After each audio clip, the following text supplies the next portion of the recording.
श्री गणेशाय नमः. नमस्कार मंडळी, रेखाज किचनमध्ये पुन्हा एकदा तुमचे स्वागत. तर आज आपण बघणार आहोत मराठवाडा स्पेशल भोकरी वरण. चला तर मग सुरू करूयात रेसिपीला. सगळ्यात आधी आपण इथे वाटण तयार करून घेऊयात. सगळ्यात आधी मी इथे एक लांब आकारात कांदा कट करून घेतलेला आहे, तो तेलात परतून घेतलेला आहे. त्यामध्ये एक टोमॅटो टाकलेला आहे. दोन्ही आपण एकदम मऊसूद होईपर्यंत तेलात परतून घेतलेला आहे आणि मिक्सरला बारीक असं वाटून घेतलेलं आहे. तर इथे मी एक वाटी तुरीची डाळ घेतलेली आहे आणि एक वाटी मसुराची डाळ घेतलेली आहे. आता आपल्याला हे स्वच्छ धुवून घ्यायचं आहे आणि कुकरला 3-4 शिट्टी काढून घ्यायच्या आहेत. तर आता आपण हे स्वच्छ धुवून घेऊयात. तर इथे मी एका वाटीला 1 ग्लास पाणी टाकलेलं आहे. तर आपली डाळ ही 2 वाटी आहे, तर मी 2 ग्लास पाणी टाकलेलं आहे.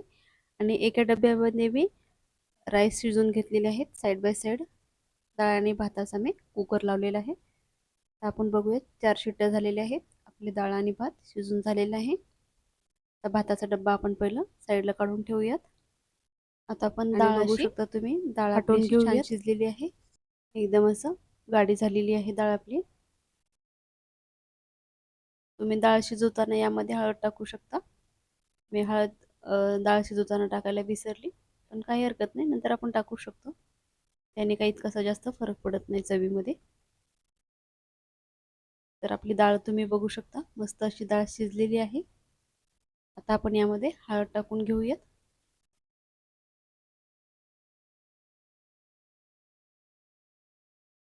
आता आपण एका साईडला कढई ठेवलेली आहे. कढई चांगली गरम झाली की त्यामध्ये तेल टाकूयात आणि डाळीला फोडणी देऊन घेऊयात.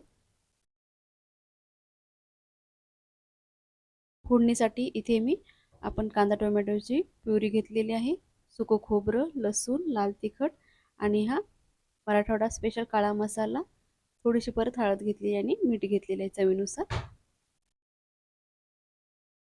तर तुम्हाला हा मराठवाडा स्पेशल काळा मसाला याची रेसिपी बघायची असेल तर मी डिस्क्रिप्शन बॉक्समध्ये लिंक देते, नक्की बघा. तर इथे आपण तेलामध्ये जिरा मोहरी टाकलेली आहे. लसूण चांगलं तेलामध्ये तळून घेऊयात.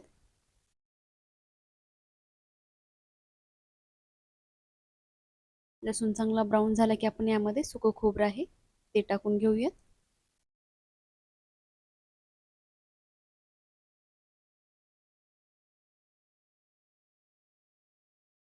सुकं खोबरं पण आपलं असं ब्राऊन झालेलं आहे.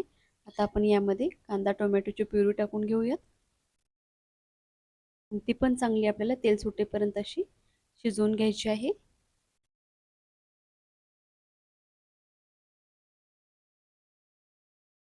आता हे आपल्याला सगळं तेलामध्ये छान असं परतून घ्यायचं आहे. सतत चमच्याने आपल्याला हलवत राहायचं आहे. तर आता आपण इथे सगळे मसाले टाकून घेऊयात. हळद टाकलेली आहे, लाल मिरची पावडर, तिखट आणि लातूर स्पेशल काळा मसाला आपण इथे टाकून घेतलेला आहे. आता आपल्याला हे सगळं तेल सुटेपर्यंत शिजवून घ्यायचं आहे.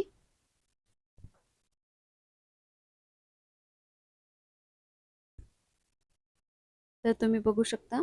आणि यासाठी आता आपण इथे गरम पाणी वापरणार आहोत. एका टोपमध्ये मी गरम पाणी करायला ठेवलं होतं.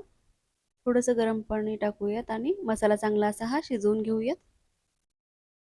गरम पाणी टाकल्यामुळे मसाला असं कढईला चिकटणार नाही, छान शिजला जाईल, कढईला चिकटणार नाही. त्यामुळे थोडंसं पाणी टाकायचं, थंड पाणी टाकायचं नाही, तर गरम पाणी टाकायचं.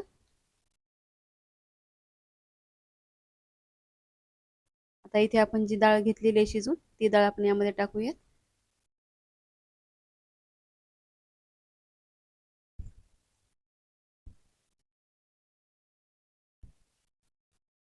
थोडंसं पाणी ॲड करूयात, गरम पाणीच ॲड करायचं. गरम पाणी यूज केल्यामुळे काय होतं, जी वरणाला आपल्या तरी सुटते ती छान कलर येतो तरीला त्या.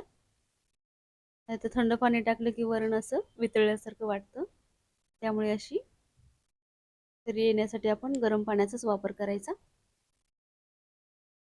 तर तुम्ही बघू शकता डाळीला छान अशी उकळी आलेली आहे आणि आपली मराठवाडा स्पेशल मस्त अशी ही भोकरी वरण अगदी अगदी नॉनव्हेजच्या रस्स्यासारखं दिसायला दिसत आहे. तुम्ही बघू शकता.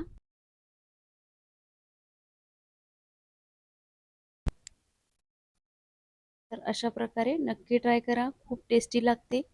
तुम्ही ही भाकरीसोबत खाऊ शकता, भातासोबत, चपातीसोबत, कशासोबत पण खाऊ शकता किंवा आपण जी डाळ-बाटी बनवतो त्यासोबत पण तुम्ही हे खाऊ शकता. खूप छान लागते.